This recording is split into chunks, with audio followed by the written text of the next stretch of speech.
ইরানের পক্ষ থেকে একের পর এক ধেয়ে আসা ব্যালিস্টিক মিসাইল হামলার মুখে লাখ লাখ ইসরায়েলি নাগরিককে নির্ঘুম রাত কাটাতে হয়েছে নিরাপদ আশ্রয়ে। মধ্যরাত থেকে ইসরায়েল অভিমুখে ইরান অন্তত 5টি ব্যালিস্টিক মিসাইল উৎক্ষেপণ করেছে। এই ধারাবাহিক হামলার ফলে পুরো রাত জুড়ে লাখ লাখ মানুষ বোম শেল্টারে অবস্থান নিতে বাধ্য হন।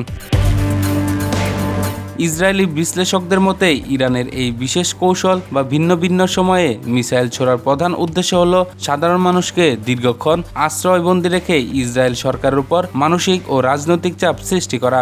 ইসরায়েলি নিরাপত্তা বাহিনী এবং সেনাবাহিনী আগে আভাস দিয়েছিল যে যুদ্ধের প্রথম সপ্তাহে ইরান থেকে অন্তত 1000 মিসাইল হামলা হতে পারে, তবে বাস্তবে এখন পর্যন্ত মাত্র 200টি মিসাইল ছোড়া হয়েছে বলে জানা গেছে। ক্ষেপণাস্ত্রের এই সংখ্যার ব্যবধানকে ইসরায়েলি পক্ষ থেকে ইরানের সামরিক দুর্বলতা হিসেবে ব্যাখ্যা করা হচ্ছে। তাদের দাবি, ইসরায়েলি বাহিনীর ধারাবাহিক অপারেশনাল সাকসেস বা সফল সামরিক অভিযানের কারণেই ইরান তার সক্ষমতা অনুযায়ী বড় আকারের হামলা চালাতে ব্যর্থ হচ্ছে। তবে হামলার এই আতঙ্ক ইসরায়েলের জনজীবনে বড় ধরনের স্থবিরতা তৈরি করেছে।